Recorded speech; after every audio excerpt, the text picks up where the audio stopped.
Hello दोस्तों, नमस्कार।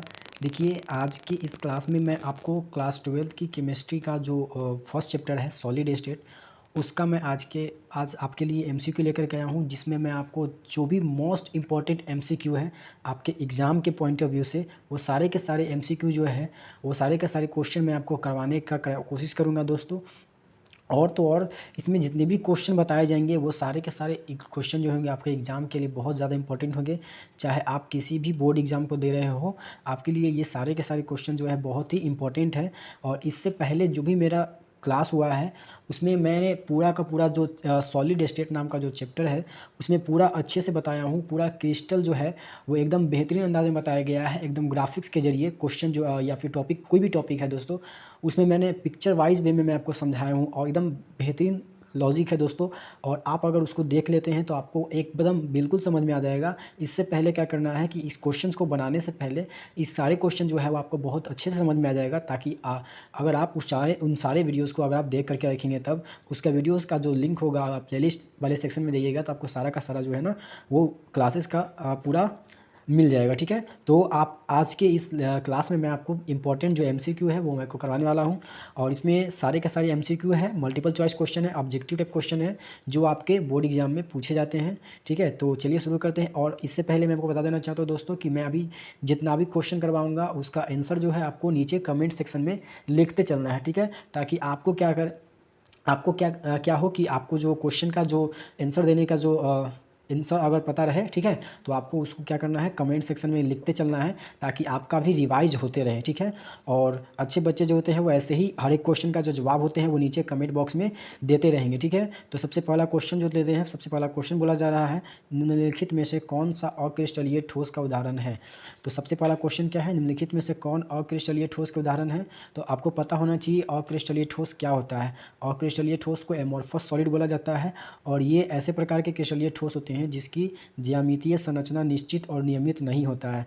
और ऐसे ठोस के जो उदाहरण है दोस्तों वो है आपका, आप ऑप्शन देख लीजिए, ऑप्शन में है NaCl और ZnS कांच और SiC सिलिकॉन कार्बाइड। तो इसमें से जो अक्रिस्टलीय ठोस है दोस्तों वो क्या है, कांच। ठीक है, तो आप लगातार क्या करें, आप हर एक क्वेश्चन का जो जवाब है वो नीचे कमेंट सेक्शन में लिखते चले। ठीक है, तो फर्स्ट नंबर क्वेश्चन जो है अक्रिस्टलीय ठोस का उदाहरण कौन है, कांच। ठीक है, ऑप्शन नंबर सी जो है इसका सही जवाब हो जाएगा। और अगले क्वेश्चन की तरफ बढ़ते हैं, क्वेश्चन नंबर 2 में बोला जा रहा है बेरवेदार ठोस का उदाहरण है, यानी कि इसमें से कौन सा ठोस जो है वो बेरवेदार ठोस का उदाहरण है। तो बेरवेदार ठोस क्या होता है और किसको बोला जाता है ये आपको पता होना चाहिए। बेरवेदार ठोस जो है वो अक्रिस्टलीय ठोस को बोला जाता है, और जो क्रिस्टलीय ठोस होते हैं उसको रवादार ठोस बोला जाता है। ठीक है, उम्मीद है आपको समझ में भी आ रहा होगा। तो चलिए फिर आपको पता होगा कि बेरवेदार ठोस जो है वो अक्रिस्टलीय ठोस को बोला जाता है। तो जब भी बेरवेदार ठोस का कोई एग्जाम्पल पूछ लिया जाए या बेरवेदार ठोस क्या होता है तो आपको अक्रिस्टलीय ठोसों के बारे में ही सोचना है। तो आप ऑप्शन देख सकते हैं, हीरा, ग्रेफाइट, नमक और रबर। तो ये सारे के सारे इसमें से क्या ऑप्शन सही है वो आप नीचे कमेंट बॉक्स में इसका आंसर भी लिखते चले साथ ही साथ। तो देखिए दोस्तों, हीरा जो है और जो ग्रेफाइट है और जो नमक है, हीरा, ग्रेफाइट और नमक ये सारे के सारे क्रिस्टलीय ठोस के उदाहरण हैं। और जबकि बात करें तो रबर का, तो रबर क्या है, अक्रिस्टलीय ठोस के उदाहरण है, और इसी को बोला जाता है बेरवेदार ठोस। ठीक है, तो आपका आंसर लगता है सही होगा। चलिए अगले क्वेश्चन की तरफ बढ़ते, क्वेश्चन जा रहा है क्वेश्चन नंबर 3। देखिए क्वेश्चन नंबर 3 में क्रिस्टल कितने प्रकार के होते हैं, यानी कि क्रिस्टल मतलब ठोस, क्रिस्टलीय ठोस जो होते हैं वो कितने प्रकार के होते हैं दोस्तों। तो क्रिस्टलीय ठोस जो होते हैं वो 4 प्रकार के होते हैं। कितने प्रकार के होते हैं, 4 प्रकार के होते हैं। पहला जो होता है वो होता है आणविक ठोस, दूसरा होता है आयनिक ठोस, तीसरा होता है धात्विक ठोस, और चौथा होता है नेटवर्क ठोस। तो ये 4 जो है वो इसके प्रकार होते हैं। ठीक है, तो आपको समझ में आ गया क्रिस्टल कितने प्रकार के होते हैं, यानी क्रिस्टलीय ठोस कितने प्रकार के होते हैं, तो 4 प्रकार के होते हैं। अगला क्वेश्चन नंबर 4 बोला जा रहा है रवादार ठोस का उदाहरण है, यानी कि कौन सा ठोस जो है इसमें से रवादार ठोस का उदाहरण है। देखिए हीरा, कांच और देख लीजिए रबर, और इनमें से कोई नहीं। जैसे कि आपको पता होगा दोस्तों, हीरा जो है वो क्रिस्टलीय ठोस का उदाहरण है, और क्रिस्टलीय ठोस को ही रवादार ठोस बोला जाता है। जबकि कांच और रबर जो है ये एमॉर्फस सॉलिड है, यानी कि अक्रिस्टलीय ठोस है, और अक्रिस्टलीय ठोस को बेरवेदार ठोस बोला जाता है। लेकिन हमारा क्वेश्चन में है रवादार ठोस का उदाहरण कौन है, तो हीरा। तो इसका सही हो जाएगा हीरा। ठीक है, चलिए अगले क्वेश्चन लेते हैं, अगले क्वेश्चन की तरफ बढ़ते हैं, क्वेश्चन नंबर 5 लेते हैं। क्वेश्चन नंबर 5 में बोला जा रहा है दोस्तों, देखिए निम्नलिखित में से कौन सा गुण जो है वो क्रिस्टलीय ठोस पदार्थ का नहीं है। तो सबसे पहले क्रिस्टलीय ठोस का क्या गुण होता है वो आपको पता होना चाहिए, ठीक है। तो क्रिस्टलीय गुण का देखिए इसमें से कौन सा गुण नहीं है। तो विभिन्न दिशाओं में समान गुण, सुस्पष्ट द्रवणांक, निश्चित ज्यामितीय आकृति और उच्च अंतराणविक बल। जैसा कि आपको पता होगा दोस्तों कि क्रिस्टलीय ठोस जो होते हैं उसमें बहुत सारा गुण जो होता है वो आपको देखने को मिलेगा। जैसे इसकी ज्यामितीय संरचना निश्चित होती है और एक नियमित पैटर्न होता है, जैसा कि आपको यहाँ पे दिखाई दे रहा होगा कि इस प्रकार के अगर हम ठोस की बात करें दोस्तों, जिसमें एक निश्चित पैटर्न नज़र आता है, उसको बोला जाता है क्रिस्टलीय ठोस, जैसा कि आपको यहाँ पे दिखाई भी दे रहा होगा। तो इस प्रकार के ठोस को बोला जाता है क्रिस्टलीय ठोस, जिसमें एक निश्चित पैटर्न फॉलो होता है, ठीक है। तो अब इसमें अगर देखा जाए तो अब हम क्या कर सकते हैं कि इसका जो द्रव्यमांक होता है, इसका जो द्रव्यमांक होता है वो क्या होता है, निश्चित होता है। और जब इसको जब विभिन्न विभिन्न दिशाओं से देखा जाता है तो इसका गुण बदलता है। जैसे अगर इस दिशा से देखेंगे तो गुण कुछ और बताएगा ये, और इस दिशा से देखेंगे तो कुछ और ही गुण बताएगा, इस दिशा से देखेंगे तो कुछ और ही गुण बताएगा, यानी कि इसका विभिन्न विभिन्न दिशाओं में गुण जो होता है वो बदलता है। यानी कि इसका सही जवाब क्या हो जाएगा, इसमें देखा जाए तो द्रव्यमांक निश्चित होता है, ये सही जवाब है। ये ज्यामितीय आकृति भी होता है और उच्च अंतराणविक बल भी, ये सब भी होता है क्रिस्टलीय ठोसों में। तो क्या नहीं होता है, क्या बोला है, क्रिस्टलीय ठोस पदार्थ का कौन सा गुण नहीं मतलब दर्शाता है। तो यहाँ पे ये विभिन्न दिशाओं में समान गुण, ये समान गुण जो है वो नहीं रखता है, असमान गुण रखता है। अब अलग अलग दिशाओं में देखिएगा इसको, तो इसमें असमान गुण को ये दर्शाता है, ठीक है। तो चलिए अब अगले क्वेश्चन की तरफ बढ़ते हैं। क्वेश्चन नंबर अब 6 लेते हैं।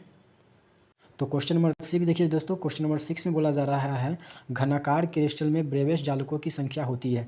जो घनाकार क्रिस्टल होता है, जो भी घनाकार क्रिस्टल होता है, आपको हम क्रिस्टल तंत्र बताए होंगे कि 7 क्रिस्टल तंत्र होते हैं, ठीक है। जिसमें से घनीय होता है, ठीक है, घनीय होता है, और तो और चतुष्फलकीय होता है जिसको टेट्रागोनल बोला जाता है, विषम लंबाक्ष होता है, हेक्सागोनल होता है, त्रिकोणीय होता है, मोनोक्लिनिक होता है, ट्राइक्लिनिक होता है। तो ये 7 क्रिस्टल सिस्टम होते हैं, ठीक है। जिसमें से पहला जो है वो घनीय है, पहला घनीय होता है। अब इस घनीय की क्या होती है खासियत, इसमें जो पैरामीटर होता है ए बी सी, ए बराबर बी बराबर सी होता है, और जो पैरामीटर होता है अल्फा बीटा गामा, वो भी आपस में क्या होता है, बराबर होता है। और इस प्रकार के इकाई सेल जो होते हैं वो 3 बनाए जा सकते हैं, और वो कौन कौन से होते हैं, तो एक होता है SCC, दूसरा होता है BCC, दूसरा होता है BCC, और तीसरा जो होता है दोस्तों वो होता है FCC।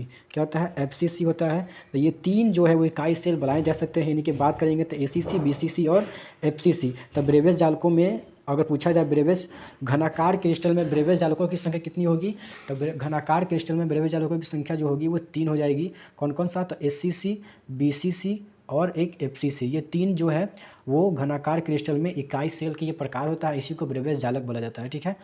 तो चलिए अगले क्वेश्चन की तरफ बढ़ते हैं। क्वेश्चन नंबर, इसका आपको सही जवाब पता चल गया होगा 3, ठीक है। कितना होता है घनाकार क्रिस्टल में ब्रेवेश जालकों की संख्या, 3 होता है। चलिए अगले क्वेश्चन की तरफ बढ़ते हैं। इससे पहले मैं आपको बता देना चाहता हूँ ये सारे के सारे क्वेश्चन बहुत ज़्यादा इंपॉर्टेंट है, आपके हर एक बोर्ड में एग्जाम में पूछा जाता है। चाहे आप किसी भी बोर्ड एग्जाम को दे रहे हो, आप बिहार बोर्ड से हो, या फिर आप यूपी बोर्ड से हो, या फिर आप राजस्थान बोर्ड से हो, या किसी भी बोर्ड एग्जाम से हो, ये सारे के सारे MCQ जो है वो आपके पैटर्न पे ही आधारित है। और इस सारे के सारे क्वेश्चन जो है वो आपके लिए बहुत ज़्यादा इंपॉर्टेंट है। इसलिए क्या करें दोस्तों, सारे क्वेश्चन को आप लिख लें और इसको आप एज इट इज समझ करके और आप लिख भी सकते हैं। और एज इट इज अगर आपके इसका PDF चाहिए होगा दोस्तों, तो नीचे टेलीग्राम चैनल का लिंक दिया हुआ है, वहाँ पे आप क्लिक करके इसका PDF नोट्स प्राप्त कर सकते हैं। अगले क्वेश्चन की तरफ बढ़ते हैं। क्वेश्चन नंबर 6 के बाद क्वेश्चन नंबर 7 लेते हैं। क्वेश्चन नंबर 7 में क्या बोला, 7 में देखिए, क्वेश्चन नंबर 7 में बोला जा रहा है मूल क्रिस्टल तंत्रों की संख्या, यानी कि मेनली जो क्रिस्टल तंत्र है, मूल मतलब कि मेनली टोटल जो है वो कितने क्रिस्टल तंत्र है। तो आपको पता होना चाहिए क्रिस्टल तंत्र जो है वो 14 गो है। कितना है, सॉरी, क्रिस्टल तंत्र जो है वो मतलब क्रिस्टल सिस्टम की बात करेंगे दोस्तों तो होता है 7 में बोला जा रहा है क्रिस्टल तंत्र, मूल क्रिस्टल तंत्र की संख्या होती है, यानी कि मूल क्रिस्टल तंत्र की संख्या कितनी है, तो वो 7 है। कितना है, 7 है। आपको पता होना चाहिए कि मूल क्रिस्टल तंत्र जो होते हैं वो 7 होते हैं, और जो ब्रेवेश जालक होते हैं उसकी संख्या होती है 14। इन सारी चीज़ों के बारे में मैंने डिस्कशन बहुत ही अच्छे से किया हूँ दोस्तों। आप हमारे प्लेलिस्ट वाले सेक्शन में जा कर के और वहाँ से आप पूरा का पूरा जो है वो कंटेंट को आप कवर कर सकते हैं। अपनी पढ़ाई को आप बहुत ही अच्छे ढंग से आप पूरा कंप्लीट कर सकते हैं, ठीक है। तो चलिए अगले क्वेश्चन की तरफ बढ़ते हैं। क्वेश्चन नंबर 8 लेते हैं। क्वेश्चन नंबर 8 देखिए, क्वेश्चन नंबर 8 में बोला जा रहा है बॉडी सेंटर क्यूबिक एकक सेल में लैटिस बिंदुओं की संख्या होती है। जैसे कि पता होगा दोस्तों कि बॉडी सेंटर, अगर कोई बॉडी सेंटर है, जैसे इस प्रकार से है, अगर कोई ठोस है, ठीक है, ऐसे हम मिला देते हैं। ठीक है, अगर कोई बॉडी सेंटर क्यूबिक सेल है तो आपको पता होगा कि क्या होता है बॉडी सेंटर क्यूबिक सेल। जैसे आपको हर एक कोने पे क्या होता है, परमाणु होता है। ठीक है, हर एक कोने पे यहाँ पे परमाणु होता है, यहाँ पे 4 परमाणु हर एक कोने पे होता है, यानी कि 8 परमाणु होता है हर एक कोने पे। और बॉडी में क्या होता है, एक परमाणु होता है, जैसे कि आपको बॉडी में दिखाई दे रहा होगा। तो बॉडी सेंटर क्यूबिक एकक सेल में लैटिस बिंदुओं की संख्या कितनी होती है, यानी कि कितने परमाणु होते हैं, यानी कितने बिंदु होते हैं। ठीक है, तो जब भी लैटिस बिंदुओं की बात किया जाएगा दोस्तों, तो इसमें लैटिस बिंदु यानी कि लैटिस बिंदु, तो बॉडी सेंटर क्यूबिक सेल की बात करेंगे दोस्तों, तो बॉडी सेंटर क्यूबिक सेल में क्या होता है कि हर एक कोने पे परमाणु होता है, हर एक कोने पे परमाणु होता है, हर एक कोने पे। ठीक है, इस प्रकार से हर एक कोने पे परमाणु होता है, हर एक कोने पे परमाणु होता है, यहाँ पर भी, यहाँ पर भी, यानी कि इस प्रकार से 8 परमाणु होता है। ठीक है, और ये सारे के सारे परमाणु जो होते हैं वो एकक कोशिका के अंदर नहीं होते हैं। एक परमाणु ऐसे होते हैं जो पूरी तरह से बॉडी में होते हैं।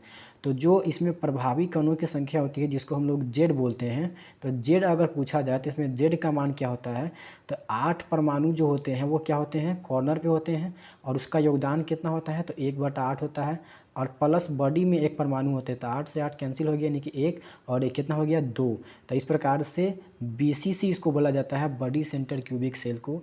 तो बॉडी सेंटर क्यूबिक सेल, इकाई सेल यानी कि बीसीसी में लैटिस बिंदुओं की संख्या पूछा जाएगा। इसका मतलब आपसे कुल परमाणुओं की संख्या पूछा जा रहा है। तो इसका सही जवाब हो जाएगा ऑप्शन नंबर सी, यानी कि 2। ठीक है, चलिए अगले क्वेश्चन की तरफ बढ़ते हैं। क्वेश्चन नंबर 9 देखते हैं। क्वेश्चन नंबर 9 बोला जा रहा है, एक क्रिस्टल में कितने प्रकार के क्रिस्टल जालक संभव है। यानी कि अगर कोई क्रिस्टल है तो एक क्रिस्टल में, कोई भी क्रिस्टल है दोस्तों, तो उस क्रिस्टल में कितने प्रकार के क्रिस्टलीय जालक जो है वो संभव है, कितने प्रकार से हम क्रिस्टलीय जालक बना सकते हैं, तो वो है 14 क्रिस्टल जालक होता है। ठीक है, सॉरी, हाँ, क्रिस्टलीय जालक जो होता है। ठीक है, तो क्रिस्टलीय जालक कितने संभव है, तो 14 क्रिस्टलीय जालक जो है, मतलब कितने प्रकार के क्रिस्टलीय जालक आप बना सकते हैं। ठीक है, तो आपको पता होगा मूल क्रिस्टल तंत्र जो होते हैं वो 7 होते हैं। ठीक है, और उसी 7 में से क्या कर सकते हैं, मतलब हम अलग अलग प्रकार के इकाई सेल बना सकते हैं, जिसको ब्रेविस जालक बोला जाता है, और वो होता है 14। यानी कि क्रिस्टलीय जालक कितना बना सकते हैं, तो 14 को हम बना सकते हैं। ठीक है, तो इस प्रकार से इसका सही जवाब हो जाएगा ऑप्शन नंबर डी, यानी कि 14। तो चलिए अगले क्वेश्चन की तरफ बढ़ते हैं, लेते हैं क्वेश्चन नंबर 10। तो देखिए क्वेश्चन नंबर 10 बोला जा रहा है कि डायमंड यानी कि जो हीरा होता है डायमंड, उसमें डायमंड भी एक प्रकार का क्रिस्टलीय ठोस है, आपको पता होगा हीरा। तो उस डायमंड क्रिस्टल में प्रत्येक कार्बन परमाणु अन्य कार्बन परमाणुओं से जुड़ा रहता है। मतलब कि डायमंड जो क्रिस्टल है उसमें प्रत्येक कार्बन परमाणु, जैसे कि मान लेते हैं कि ये एक कार्बन परमाणु है। ठीक है, यहाँ पे आपको, यहाँ पे एक मैं कार्बन परमाणु दिखाता हूँ, तो ये कार्बन परमाणु है। तो ये क्या होता है ना दोस्तों, कि ये एक कार्बन परमाणु जो होते हैं वो आगे 4 कार्बन परमाणु से जुड़े रहते हैं। तो यहाँ पे ये जो आपको परमाणु दिखाई दे रहा होगा यहाँ वाला, तो इस प्रकार से ये व्यवस्थित होता है। ये हो गया 3, और एक इसके पीछे होता है इस प्रकार से। ठीक है, तो 4 कार्बन परमाणु से ये क्या होता है, व्यवस्थित होता है। तो ये एक कार्बन परमाणु की बात की है हमने। ठीक है, कितने परमाणु की बात की है, ये एक ही है, ये एक ही कार्बन परमाणु है ये वाला। ठीक है, जो कि क्या है, आगे 4 कार्बन, 1 2 3 4 4 कार्बन परमाणुओं से जुड़ा हुआ है। इसका मतलब हर एक कार्बन परमाणु जो होता है वो 4 कार्बन परमाणु से जुड़ा होता है। जैसे कोई भी लेते हैं, जैसे एक हो गया ये कार्बन। ठीक है, जैसे अगर कोई एक कार्बन है, अगर ये कोई कार्बन परमाणु है, तो ये आगे चल कर के 4 कार्बन परमाणुओं से जुड़ा रहता है। इस प्रकार से ये भी 4 रहेगा यहाँ से, और ये ऐसे रहेगा, ऐसे रहेगा, और पीछे एक रहेगा, यानी कि 4।